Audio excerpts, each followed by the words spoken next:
재수없는 한국인들 절대 금지. 한 태국인이 한국인들이라면 치가 떨린다며 다시는 손님으로 받고 싶지 않다고 플랜카드까지 내걸었다고 하는데요. 하지만 얼마 지나지 않아 본인이 큰 실수를 했다며 한국인들에게 오해를 했다고 영상까지 찍어 올리기까지 했다는데 도대체 무슨 일이 있었던 걸까요? 지금 바로 들어보시죠. 구독과 좋아요, 알림 설정 부탁드립니다. 안녕하세요. 제 이름은 타나폰이고 푸켓에서 다이빙 강사로 일하고 있어요. 푸켓의 에메랄드빛 바다는 제 일상이자 삶의 전부라고 할 수 있죠. 10년 전 제가 처음 다이빙을 배웠을 때만 해도 이렇게 전문 강사가 될 줄은 몰랐어요. 그저 취미로 시작했던 일이 이제는 제 직업이 되었네요. 저희 블루 오션 다이빙 센터는 푸켓 카타비치 근처에 있어요. 이곳은 관광객들이 많이 찾는 곳이라 늘 활기가 넘쳤죠.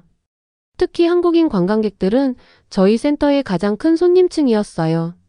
한국 관광객들은 다이빙에 대한 열정이 남달랐거든요. 처음에는 물을 무서워하시는 분들도 많았지만 차근차근 배우면서 수중세계의 매력에 푹 빠지시곤 했죠. 그런데 모든 것이 하루아침에 바뀌었어요. 뉴스를 통해 한국에서 태국인들의 입국이 거부되고 있다는 소식이 전해졌거든요. SNS에는 공항에서 입국을 거부당하고 되돌아온 태국인들의 분노한 목소리가 가득했어요. 처음에는 단순한 해프닝이라고 생각했죠. 하지만 상황은 점점 심각해졌어요. 제 친한 친구 피차이도 그중 한 명이었어요. 그는 한국 여행을 위해 모은 돈을 들고 인천공항에 도착했다가 입국을 거부당했다고 하더라고요. 타나폰, 너는 이해 못할 거야. 나는 마치 범죄자처럼 취급받았어. 피차이의 목소리에는 분노와 슬픔이 가득했어요. 그의 이야기를 들으며 저도 가슴이 아팠죠. 얼마 지나지 않아 푸켓의 분위기도 달라지기 시작했어요. 먼저 파통 비치의 한 해산물 레스토랑에서 한국인 출입금지 표지판이 걸렸어요. 그리고 그 움직임이 도미노처럼 번져갔죠. 길거리 음식점, 마사지샵, 기념품 가게. 하나둘씩 같은 표지판들이 걸리기 시작했어요.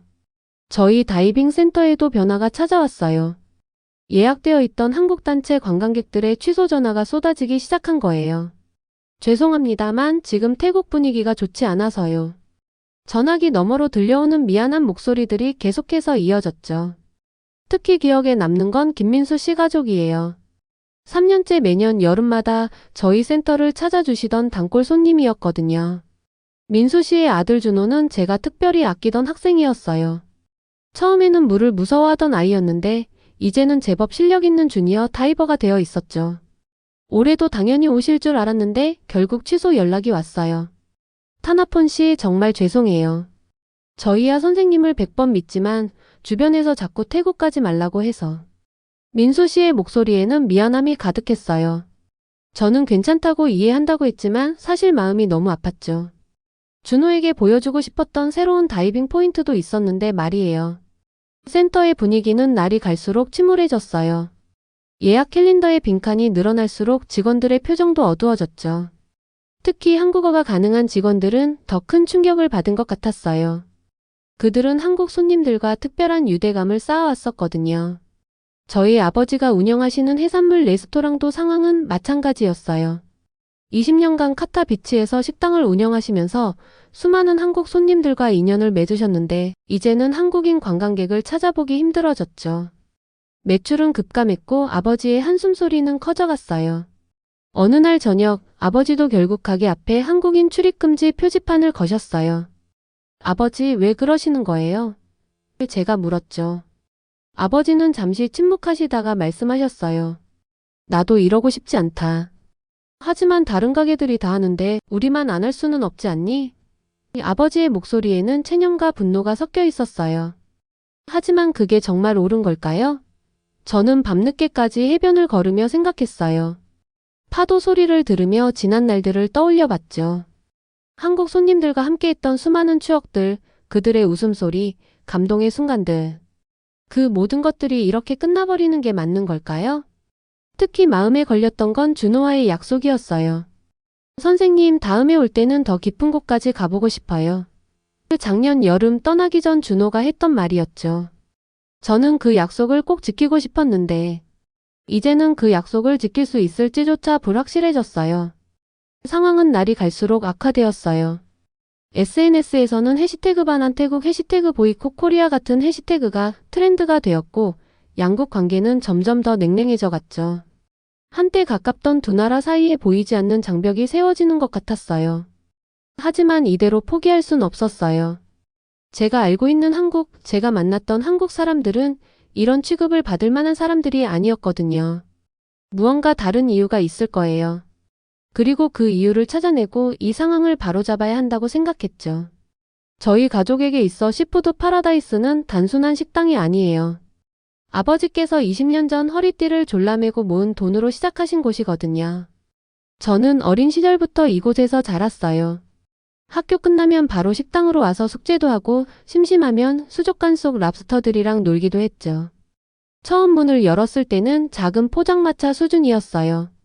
아버지는 새벽 3시면 어시장에 가셔서 가장 신선한 해산물을 고르셨고 어머니는 비밀 레시피로 소스를 만드셨죠.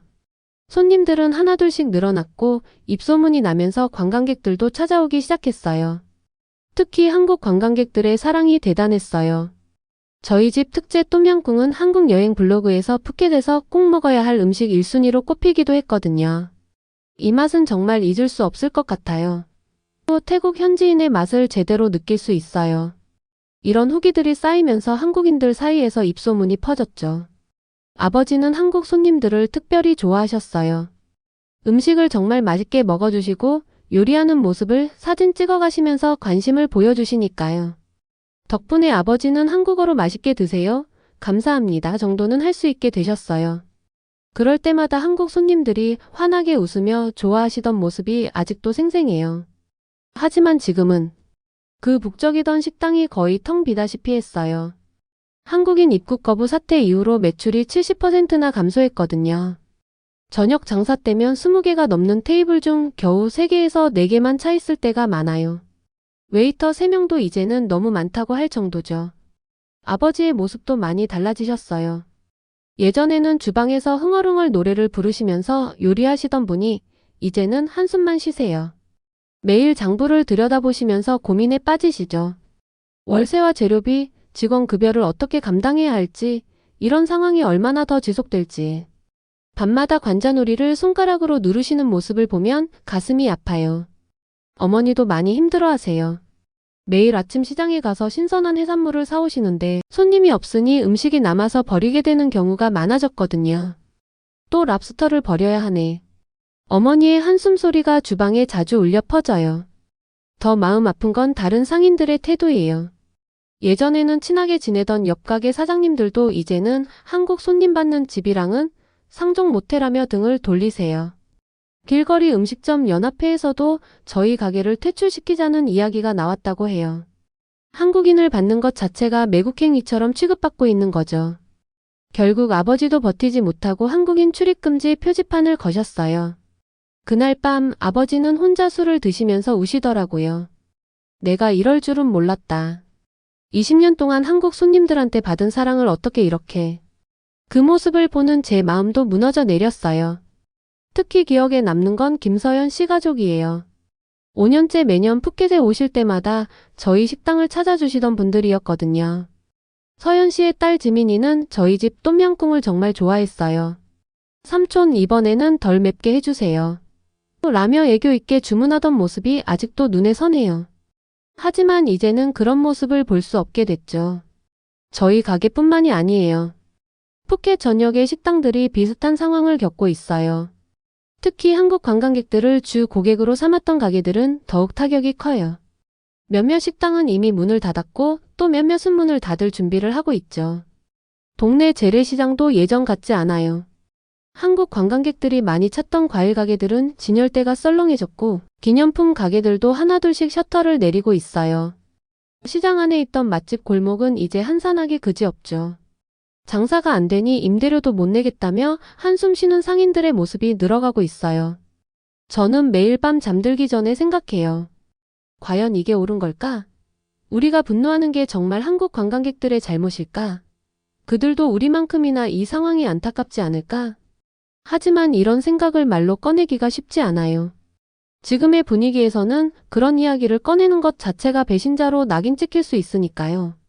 어제는 제 친구가 너희 식당은 아직도 한국인들 받아주는 거야? 라며 비아냥거리듯 물어봤어요. 저는 그저 씁쓸하게 웃으며 이제는 안 받아라고 답할 수밖에 없었죠. 그 순간 가슴 한켠이 무너져 내리는 것 같았어요. 20년 동안 쌓아온 신뢰와 우정이 이렇게 쉽게 무너질 수 있다는 게 너무나도 슬펐거든요. 밤이면 아버지께서 옛날 앨범을 보시는 걸 발견해요. 한국 손님들과 찍은 사진들, 그들이 남긴 방명록, 감사 편지들. 그걸 보시면서 한숨만 쉬시는 아버지를 볼 때마다 제 마음도 무거워져요. 우리가 정말 올바른 선택을 한 걸까요? 이 상처는 언제쯤 아물 수 있을까요? 진실은 예상치 못한 순간에 찾아왔어요. 그날도 평소처럼 다이빙 센터에서 장비를 정리하고 있었죠. 그때 저희 센터의 베테랑 강사인 솜차이가 갑자기 저를 찾아왔어요. 평소의 쾌활한 모습이 아닌 무거운 표정을 한 채로요. 타나폰 잠깐 이야기 좀 할 수 있을까? 그 솜차이의 목소리에는 평소에 없던 긴장감이 감돌았어요. 저희는 해변가 바의 자리를 잡았죠. 석양이 바다로 저물어가는 시간이었는데 그날따라 유난히 바다가 붉게 물들어 있었어요. 사실 나도 한국에서 불법 체류한 적이 있어. 솜차이의 고백은 충격적이었어요. 10년 넘게 알고 지낸 동료였지만 이런 이야기는 처음이었거든요. 3년 전이었어. 관광비자로 들어가서 공장에서 일했지. 월급이 이곳에 3배는 됐으니까. 솜차이의 이야기는 계속 이어졌어요. 그는 한국에서 18개월 동안 불법 체류를 했대요. 공장에서 일하면서 푸켓에서는 상상도 못할 돈을 벌었다고 해요. 매달 20만 바트씩 벌었어. 여기서는 꿈도 못 꿀 금액이지. 하지만 그의 이야기에는 어두운 면도 있었어요. 불법 체류자라는 신분 때문에 제대로 된 의료 혜택도 받지 못했고 임금 체불이나 부당한 대우를 당해도 항의조차 하지 못했대요. 다치면 병원도 못 가고 사장이 월급을 안 줘도 신고도 못해. 그저 참는 수밖에 없었지. 더 충격적인 건 솜차이가 혼자가 아니었다는 거예요. 그의 말에 따르면 태국인들 사이에서 한국 불법 취업은 일종의 성공 공식처럼 여겨졌다고 해요. 우리 마을에서만 해도 20명은 한국에 가서 일하고 있을 거야. 다들 관광비자로 가서 그냥 거기 눌러앉는 거지. 이야기를 듣다 보니 화가 났어요. 그래서 지금 이런 일이 벌어진 거네요. 여행객인 척하고 들어가서 불법 체류하니까 이제는 진짜 여행객들까지 의심받는 거고요. 제 목소리에는 분노가 묻어났죠. 솜차이는 고개를 떨구었어요. 나도 안다. 우리가 잘못했지. 하지만 타나폰 너라면 어땠을까? 여기서 버는 돈으로는 아이들 학비도 겨우 되는데 한국에 가면 3배를 번다는데. 그의 말에 할 말을 잃었어요. 저도 이곳의 현실을 잘 알거든요. 관광업에 종사하는 많은 사람들이 겨우 생계를 유지하는 수준의 수입을 벌고 있죠. 더 나은 삶을 위해 위험을 감수하는 것을 단순히 비난할 수만은 없었어요. 솜차이의 고백 이후 저는 더 많은 이야기들을 듣게 됐어요. 주변의 지인들, 친구들. 생각보다 많은 사람들이 비슷한 경험을 가지고 있었죠. 어떤 이는 한국에서 식당 일을 했고 또 어떤 이는 건설 현장에서 일했대요. 특히 기억에 남는 건 저희 동네 슈퍼마켓 주인의 아들 이야기예요. 그는 한국에서 3년 동안 불법 체류하다가 단속에 걸려 강제 출국됐대요. 그래도 후회는 없다더라고요. 3년 동안 번 돈으로 가게도 리모델링하고 동생 대학 등록금도 냈으니까. 이런 이야기들을 들을수록 마음이 복잡해졌어요. 한편으로는 그들의 선택이 이해가 됐지만 다른 한편으로는 그들의 행동이 결국 무고한 사람들에게까지 피해를 준다는 사실이 안타까웠죠. 통계를 찾아보니 더 놀라운 사실들이 있더라고요. 태국인들이 한국의 불법 체류자 중 가장 큰 비중을 차지한다는 거예요. 2015년 이후로 그 수가 거의 3배나 늘었대요. 한국 정부가 입국 심사를 강화한 것도 이해가 되기 시작했어요. 우리가 잘못한 거네요. 어느 날 저녁 아버지께 이 이야기를 털어놓았어요. 우리 국민들이 불법 체류를 하니까 이제는 모든 태국인들이 의심을 받는 거예요. 아버지는 한동안 말없이 담배만 피우시다가 말씀하셨어요. 세상에 나쁜 사람만 있는 건 아니다. 좋은 사람도 있는데 나쁜 상황이 그들을 나쁜 선택으로 이끄는 거지. 그 말씀이 가슴에 깊이 와닿았어요. 단순히 누군가를 비난하는 것으로는 아무것도 해결되지 않는다는 걸 깨달았죠. 이건 더 큰 문제, 더 깊은 문제였어요. 우리 사회의 빈부격차, 일자리 부족, 낮은 임금. 이런 근본적인 문제들이 사람들을 위험한 선택으로 내몰고 있었던 거예요. 이제는 한국이 나쁘다 혹은 태국인들이 나쁘다라고 단순하게 생각할 수 없게 됐어요. 이건 양국 모두가 함께 해결해야 할 문제라는 걸 알게 됐죠. 한국은 불법 체류자 문제를 해결해야 하고 우리는 우리 국민들이 불법 체류를 선택하지 않아도 되는 환경을 만들어야 해요. 변화는 작은 용기에서 시작됐어요. 어느 날 아침 저는 제 인스타그램에 짧은 글을 올렸죠. 우리 모두가 상처받고 있습니다. 하지만 증오로는 아무것도 해결할 수 없어요. 이제는 대화가 필요한 때입니다. 솔직히 말하면 굉장히 떨렸어요. 이런 글을 올렸다가 비난을 받게 될까봐 걱정도 됐죠. 하지만 예상과 달리 의외의 반응들이 달리기 시작했어요. 저도 같은 생각이었어요. 이제 그만 싸워야 할 것 같아요. 우리 모두 냉정해질 필요가 있어요. 이런 댓글들이 하나둘씩 달리기 시작했죠. 특히 관광업에 종사하는 분들의 반응이 뜨거웠어요. 이런 반응에 용기를 얻어서 저는 유튜브 채널을 시작했어요. 타나폰의 푸켓 이야기라는 이름으로요. 처음에는 서툴렀죠. 휴대폰으로 영상을 찍고 무료 편집 앱으로 편집하면서 밤을 새우기도 했어요. 첫 영상의 주제는 내가 만난 한국인들이었어요. 안녕하세요. 저는 푸켓의 다이빙 강사 타나폰입니다. 오늘은 제가 10년 동안 만난 한국인 손님들의 이야기를 해볼까 해요. 그들은 절대 건방진 관광객들이 아니었습니다. 오히려 영상에서 저는 한국 손님들과의 따뜻했던 순간들을 이야기했어요. 처음에는 조회수가 몇십 회에 불과했지만 점점 사람들이 모여들기 시작했어요. 특히 제가 올린 세 번째 영상이 터닝 포인트가 됐죠. 우리가 몰랐던 진실이라는 제목의 이 영상에서 저는 불법 체류 문제의 실태와 그것이 양국 관계에 미친 영향을 차분히 설명했어요. 우리는 지금까지 한국을 일방적으로 비난해왔습니다. 하지만 이건 우리도 책임이 있는 일이에요. 우리의 어려운 형편 때문에 불법 체류를 선택한 사람들, 그들을 만든 우리 사회의 문제들. 이제는 이것도 직시해야 할 때입니다. 이 영상은 예상치 못하게 큰 반향을 일으켰어요. 태국 현지 언론에서도 관심을 보였고 몇몇 한국 매체에서도 저를 인터뷰하고 싶다는 연락이 왔죠. 물론 비난하는 댓글도 많았어요. 매국노 한국 돈에 매수됐나 이런 악플들도 달렸죠. 하지만 저는 멈추지 않았어요. 다이빙 센터에서도 변화를 시작했어요. 먼저 입구에 걸려있던 한국인 출입금지 표지판을 내렸죠.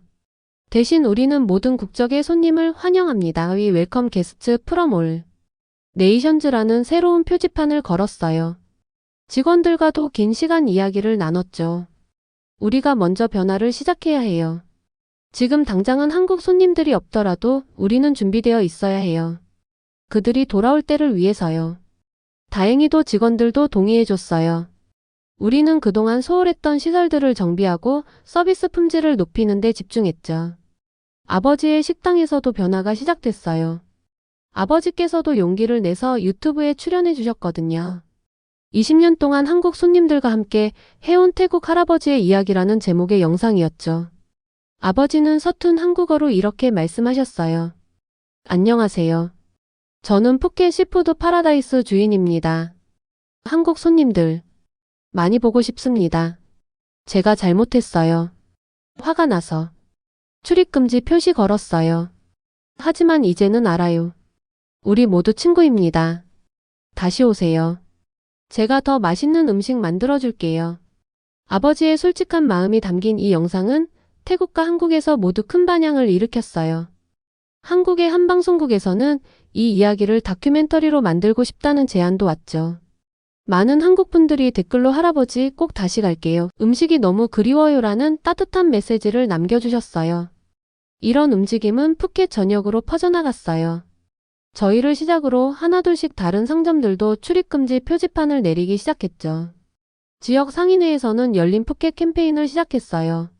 모든 국적의 관광객을 환영한다는 메시지를 전하는 캠페인이었죠. 특히 기억에 남는 건 푸켓 국제문화축제예요. 제가 상인회에 제안한 행사였는데 놀랍게도 많은 분들이 동참해 주셨어요.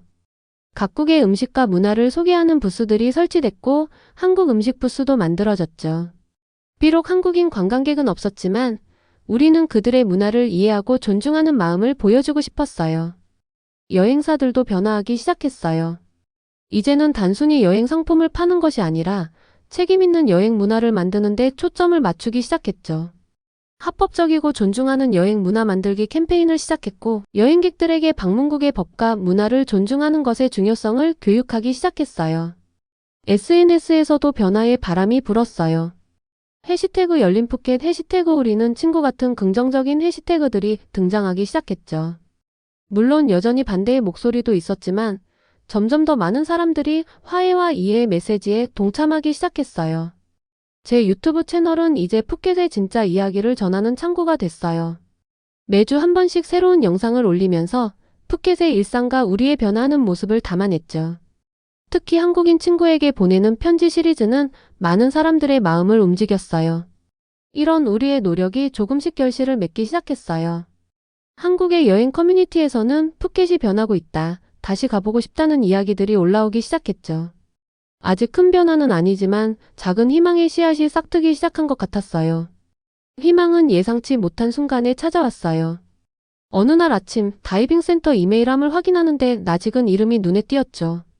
3년 동안 저희 센터의 단골이었던 김민수 씨였어요. 타나폰 씨 잘 지내시나요? 유튜브에서 선생님 영상을 봤어요. 그동안 푸켓이 겪은 어려움들을 보면서 마음이 많이 아팠습니다. 특히 선생님과 함께 했던 다이빙의 추억들이 떠올라서 더 그랬네요. 준호도 선생님이 많이 보고 싶다고 하네요. 이메일을 읽는 내내 눈시울이 뜨거워졌어요.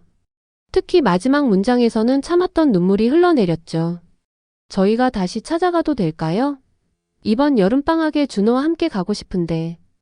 수많은 감정이 한꺼번에 밀려왔어요. 바로 답장을 썼죠. 민수 씨 당연히 환영합니다. 푸켓은 언제나 민수 씨 가족을 기다리고 있어요. 준호에게도 안부 전해주세요. 이번에는 더 멋진 다이빙 포인트로 모시고 갈게요.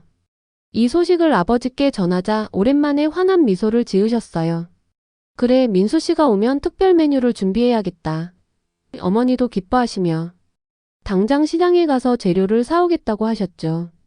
민수 씨의 이메일은 시작에 불과했어요. 점점 더 많은 한국 손님들이 연락을 주기 시작했어요. 타나폰 씨 영상 보고 용기를 냈어요. 푸켓이 이렇게 우리를 기다리고 있었다니 감동이에요. 이런 메시지들이 하나둘 쌓이기 시작했죠. 특히 감동적이었던 건 옛 손님들이 보내주신 사진들이었어요. 저희 센터에서 찍은 다이빙 사진들, 아버지 식당에서 찍은 가족 사진들. 그들에게도 푸켓에서의 추억이 소중했다는 걸 알 수 있었죠. 변화는 서서히 찾아왔어요. 처음에는 한두 명의 한국인 관광객이 조심스레 푸켓을 찾아왔고 그들의 긍정적인 후기가 퍼지면서 점점 더 많은 분들이 돌아오기 시작했어요. 특별히 기억에 남는 건 준호와의 재회였어요. 키가 훌쩍 자란 준호는 이제 제법 청년이 되어 있었죠. 선생님, 이번에는 어드밴스드 코스를 배우고 싶어요. 그의 눈빛은 여전히 바다를 향한 열정으로 가득했어요. 아버지의 식당도 다시 활기를 되찾기 시작했어요. 한국 손님들이 하나둘 돌아오면서 그동안 침체됐던 분위기가 밝아졌죠. 특히 SNS를 통해 푸켓 최고의 똠양꿍이라는 입소문이 다시 퍼지기 시작했어요. 어느 날은 특별한 손님이 찾아오셨어요. 바로 제 유튜브 영상을 보고 오신 한국의 다큐멘터리 감독님이었죠. 타나폰 씨의 이야기를 통해 화해와 희망의 메시지를 전하고 싶습니다. 그렇게 시작된 다큐멘터리 촬영은 3개월간 이어졌어요. 푸켓의 일상, 관광업계의 변화, 그리고 무엇보다 사람들의 마음이 변화하는 과정을 담아냈죠. 특히 아버지의 이야기는 다큐멘터리의 하이라이트가 됐어요. 처음에는 나도 화가 났었다. 하지만 이제는 안다. 우리 모두가 실수를 했고 또 우리 모두가 용서하고 새로 시작할 수 있다는 것을. 아버지의 이 말씀은 많은 이들의 마음을 울렸어요. 다큐멘터리는 태국과 한국 양국에서 동시에 방영됐어요. 반응은 폭발적이었죠. 많은 사람들이 우리의 이야기에 공감했고 더 나은 미래를 향한 희망을 보았다고 해요. 푸켓의 거리도 조금씩 달라지고 있어요. 이제는 더 이상 출입금지 표지판을 볼 수 없게 됐죠. 대신 한국어로 된 환영 문구들이 늘어났어요. 어서오세요, 웰컴 투 푸켓 같은 따뜻한 문구들이요. 지역 관광청에서는 새로운 푸켓 캠페인을 시작했어요. 모든 국적의 관광객을 존중하고 환영하는 문화를 만들자는 취지였죠. 특히 젊은 직원들을 대상으로 한 문화이의 교육이 인상적이었어요. 우리의 다이빙 센터도 새로운 시도를 시작했어요. 한국의 다이빙 센터들과 자매결연을 맺어 문화교류 프로그램을 시작했죠. 한국 다이버들이 푸켓의 바다를, 태국 다이버들이 제주도의 바다를 경험할 수 있는 프로그램이에요. 물론 아직도 해결해야 할 문제들이 많아요. 불법 체류 문제는 여전히 존재하고 양국 간의 오해와 편견도 완전히 사라진 것은 아니에요. 하지만 이제는 달라요. 우리는 문제를 마주하고 대화하고 해결책을 찾아가는 법을 배웠으니까요. 저는 매일 아침 바다를 보며 생각해요. 바다는 언제나 그 자리에 있었고 우리 모두를 포용했다는 것을요. 사람들 사이의 벽도 바다처럼 넓은 마음으로 녹일 수 있다는 걸 이제는 알게 됐어요. 얼마 전에는 준호가 태국 국제학교로 교환학생을 온다는 소식을 들었어요. 선생님, 이제는 제가 한국과 태국의 다리가 되고 싶어요. 그의 말을 들으며 생각했어요. 우리의 작은 노력들이 모여 이런 변화를 만들어냈구나 하고요. 이제 푸켓의 밤하늘에는 다시 반짝이는 별들이 가득해요. 그 별들처럼 우리의 희망도 하나둘씩 빛나기 시작했어요. 앞으로도 우여곡절이 있겠지만 이제 우리는 알아요. 진정한 우정은 어떤 폭풍도 이겨낼 수 있다는 것을요. 지금까지의 사연 어떻게 들으셨나요? 다음에 더 재밌는 사연으로 돌아올게요. 감사합니다.